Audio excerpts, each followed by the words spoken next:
Hello friends, welcome back to this video. ఈరోజు ఈ వీడియోలో మనం ఆంధ్రప్రదేశ్ రీఆర్గనైజేషన్ యాక్ట్ 2014లో ఉన్నటువంటి పార్ట్ 2లోకి సంబంధించినటువంటి సెక్షన్ 3 నుంచి 11 అనేటువంటి టాపిక్ని ఈ వీడియోలో నేర్చుకోవడానికి ప్రయత్నం చేద్దాం. ఈ టాపిక్స్ నుంచి తప్పకుండా బిట్స్ ఇది వరకు వచ్చాయి, ఫ్యూచర్లో కూడా వస్తూనే ఉంటాయి. కాబట్టి జాగ్రత్తగా నోట్స్ రాసుకోండి. చక్కగా పాజ్ పెట్టుకొని వీడియోని నోట్స్ రాసుకొని వాటిని ఉపయోగించుకోండి. సెక్షన్ 3 ఏం చెప్తుందంటే తెలంగాణ రాష్ట్రం యొక్క ఏర్పాటు గురించి చెప్తుంది. సెక్షన్ 4 ఏం చెప్తుంది? ఆంధ్రప్రదేశ్ రాష్ట్రం దానిలోని భూభాగాల గురించి చెప్తుందన్నమాట. ఇక్కడ నోట్ ఇచ్చారు ఏంటంటే, విభజన తర్వాత పోలవరంలో ముంపు గ్రామాలు కొన్ని ఏర్పడడం జరిగిందనమాట. ముంపు గ్రామాలు అంటే మునిగిపోయే గ్రామాలు. ఎప్పుడైనా గోదావరి రేపు పోలవరం ప్రాజెక్ట్ కడుతున్నారు. ఆ ప్రాజెక్టు కంప్లీట్ అయిపోయిన తర్వాత ఏమవుతుంది? ప్రాజెక్ట్ను మనం వాటర్ని ఆపేయడం వల్ల ఆపుతాం. మనం ప్రాజెక్ట్ దగ్గర వాటర్ని స్టాక్ చేస్తాం. అలా స్టాక్ చేయడం వల్ల ఏమవుతుంది? అక్కడ చుట్టుపక్కల ఉన్నటువంటి పోలవరం పరిసర ప్రాంతాల్లో ఉన్నటువంటి కొండల్లో ఉన్నటువంటి ప్రాంతాలు మునిగిపోతాయి, ముఖ్యంగా ఖమ్మం జిల్లాలో. సో ఆ విధంగా ఈ ముంపు ప్రాంతాల గురించి గవర్నమెంట్ మళ్ళీ రీథింక్ చేసి ఒకసారి రివైజ్ చేసి కొంత మార్పు చేసింది. ఈ ప్రాంతాల్లో ఏం చేశారంటే, విభజన తర్వాత పోలవరం ముంపు గ్రామాలు బదలాయింపులో భాగంగా తెలంగాణ నుంచి 7 మండలాలని 5 మండలాలు పూర్తిగాను 2 మండలాలు పాక్షికంగా అంటే పార్షియల్గాను ఆంధ్రప్రదేశ్లో కలిపారు. ఇది బిట్కి చాలా ఇంపార్టెంట్. అయితే ఈ ఈ ఖమ్మం జిల్లాలో అంటే ఖమ్మం జిల్లా నుంచి ఈ ఆంధ్రప్రదేశ్లో కలిపినటువంటి 7 మండలాలు ఏంటి అని చూసినట్లయితే, పూర్తిగా కలిపిన మండలాలు ఏంటి? కుకునూరు, వేలూరుపాడు, వరరామచంద్రపురం, చింతూరు, కోనవరం. ఈ మండలాలు కంప్లీట్గా ఆంధ్రాలో కలిపారు. మరి పాక్షికంగా అంటే పార్షియల్గా కలిపినటువంటి మండలాలు ఏంటి? నాట్ కంప్లీట్లీ అనమాట.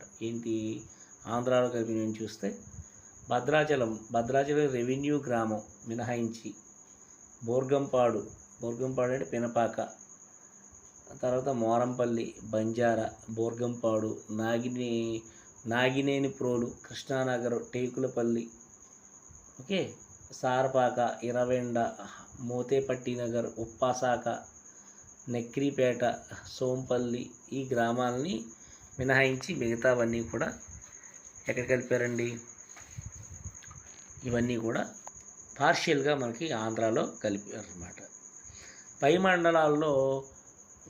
పై మండలాల్లో బూర్గంపాడు, కుక్కునూరు, వేలేరుపాడులని పశ్చిమ గోదావరి జిల్లాలోని కలిపారన్నమాట. అలాగే వరరామచంద్రాపురం, చింతూరు, కోనవరం, భద్రాచలం మండలాలని తూర్పుగోదావరి జిల్లాలో కలిపారన్నమాట. ఓకే, మరి సెక్షన్ 5 ఏం చెప్తుందంటే, సెక్షన్ 5 మనకి తెలంగాణ మరియు ఆంధ్రప్రదేశ్ రాష్ట్రాలకి ఉమ్మడి రాజధానిగా హైదరాబాద్ గురించి మెన్షన్ చేశారు. అయితే సెక్షన్ 5(1)లో నియమిత తేదీ నుండి 10 సంవత్సరాలు మించకుండా 2 తెలుగు రాష్ట్రాలకి ఉమ్మడి రాజధానిగా హైదరాబాద్ ఉంటుంది. ఇది బిట్. ఏ సెక్షన్ ప్రకారం హైదరాబాద్ రెండు రాష్ట్రాలకి 10 సంవత్సరాల రాజధాని అంటే సెక్షన్ 5(1)లో అనమాట. సెక్షన్ 5(2) ప్రకారం ఏంటంటే, ఈ 10 సంవత్సరాల గడువు ముగిసిన తర్వాత హైదరాబాద్ తెలంగాణకి పూర్తిగా రాజధానిగా ఉండిపోతుంది. ఆంధ్రప్రదేశ్ రాష్ట్రానికి కొత్త రాజధాని ఏర్పాటు అవుతుంది. ఈ లోపలే అంటే ఈ 10 సంవత్సరాల లోపే ఆంధ్రప్రదేశ్ రాష్ట్రానికి కొత్త రాజధాని ఏర్పాటు చేయవలసిన బాధ్యత కేంద్ర ప్రభుత్వం అన్నమాట. ఓకే, అయితే ఇక్కడ ఒక చిన్న నోట్ ఉంది. ఏంటది? ప్రస్తుతం ఉమ్మడి రాజధాని ప్రాంతం అనగా ఏంటి? హైదరాబాదు పురపాలక చట్టం 1955 ప్రకారం నోటిఫై చేయబడిన గ్రేటర్ హైదరాబాద్ మున్సిపల్ కార్పొరేషన్ అన్నమాట. సెక్షన్ 6 ఏం చెప్తుందంటే, సెక్షన్ 6 ఏం చెప్తుంది? నూతన రాజధాని కోసం నిపుణుల కమిటీ ఏర్పాటు. మరి ఆంధ్రప్రదేశ్లో కొత్త రాజధాని ఏర్పడాలి కదా. మరి కొత్త రాజధాని ఏర్పడాలి అంటే కొత్తగా మరి సడన్గా ఏర్పడినటువంటి ఈ రాష్ట్రం ఇది సడన్గా ఏర్పడినటువంటి సిచ్యువేషన్లో ఉన్నటువంటి రాష్ట్రం ఆంధ్రప్రదేశ్. మరి వారికి నూతన రాజధాని ఏర్పడాలంటే వాళ్ళకి ఒక కమిటీ ఏర్పాటు చేయడం అనేటువంటిది సెక్షన్ 6లో మెన్షన్ చేశారు. ఆంధ్రప్రదేశ్ రాష్ట్రం పునర్విభజన చట్టం 2014లో ఆమోదించిన తేదీ నుంచి 6 నెలలు మించకుండా ఏపీ నూతన రాజధానిపై ఈ కమిటీ తగిన సిఫార్సు చేస్తుంది అనేటువంటి విషయాన్ని సెక్షన్ 6లోనే మెన్షన్ చేసింది ఈ యాక్ట్. సెక్షన్ 7 ఏం చెప్తుందంటే 2 తెలుగు రాష్ట్రాలకి ఉమ్మడి ఆంధ్రప్రదేశ్ గవర్నరే రాష్ట్రపతి నిర్ణయించిన కాలం వరకు కొనసాగుతారు అనేటువంటి విషయాన్ని సెక్షన్ 7 చెప్పింది అనమాట. చాలా ఇంపార్టెంట్, గవర్నర్ గురించి చెప్పింది. సెక్షన్ 8 ఏం చెప్తుంది? సెక్షన్ 8 ఏం చెప్తుందంటే హైదరాబాదులో నివసించేటువంటి ఉమ్మడి రాజధాని ప్రాంతంలో నివసించేటువంటి పౌర రక్షణ ఎవరిది? గవర్నర్ది. ఈ బిట్కి చాలా ఇంపార్టెంట్. రీసెంట్గా ఒక ఏపీపీఎస్ ఎగ్జామ్లో అడిగారు. ఏ సెక్షన్ ప్రకారం లేదంటే ఉమ్మడి హైదరాబాద్లో నివసించే ప్రజల యొక్క బాధ్యత సెక్షన్ 8 ప్రకారం ఎవరిది అని అడిగారు. అంటే గవర్నర్ గారిది. అలాగే సెక్షన్ 8(1)లో ప్రకారం ఏంటంటే నియమిత తేదీ నుంచి ఉమ్మడి రాజధాని ప్రాంతంలో పాలనా నిర్వహణ, నివసించే ప్రజలందరి ప్రాణ, ఆస్తి, స్వేచ్ఛ, భద్రతలు కాపాడాల్సిన బాధ్యత కూడా గవర్నర్ గారిది. ఇవన్నీ గవర్నర్ గారి యొక్క డ్యూటీసే.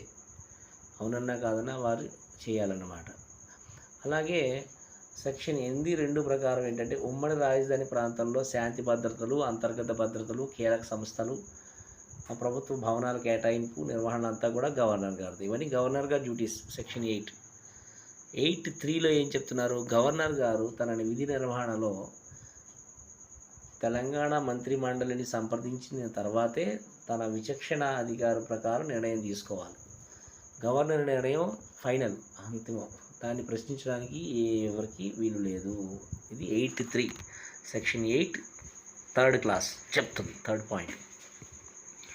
ఇక సెక్షన్ 9 ఏం చెప్తుంది? కొత్తగా ఏర్పడయ్యేటువంటి రాష్ట్రాలకి కేంద్ర ప్రభుత్వం నుంచి పోలీసు దళాల యొక్క సహకారం.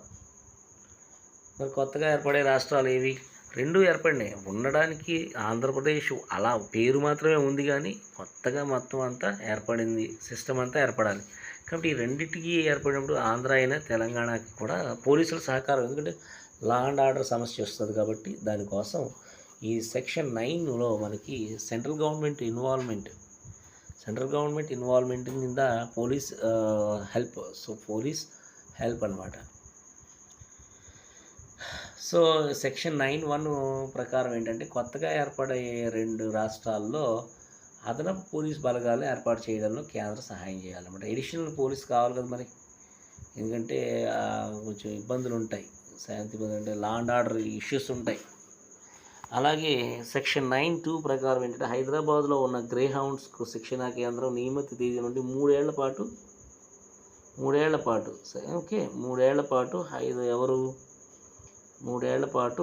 కేంద్ర ప్రభుత్వం నిర్వహిస్తుంది. చాలా ఇంపార్టెంట్. గ్రే హౌండ్స్ అనేటువంటి సంస్థ ఉంది.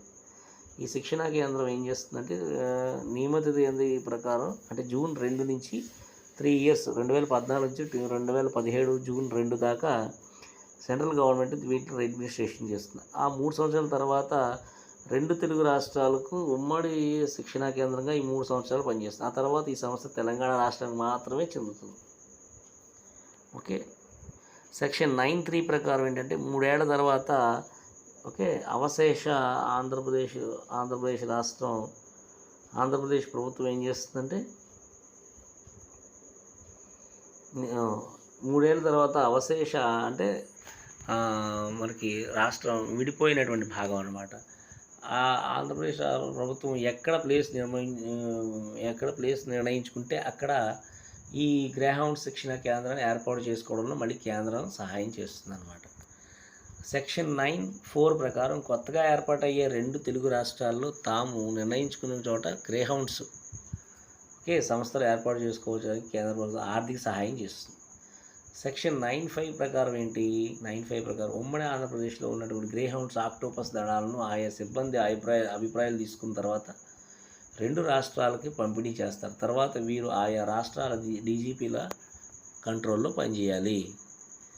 సెక్షన్ 10 ఏం చెప్తుంది? రాజ్యాంగంలోని మొదటి షెడ్యూల్కి సవరణ అంటే అమెండ్మెంట్ అనమాట సెక్షన్ 10. సెక్షన్ 11 ఏం చెప్తుంది? సెక్షన్ 11 రాష్ట్ర ప్రభుత్వ అధికారాలను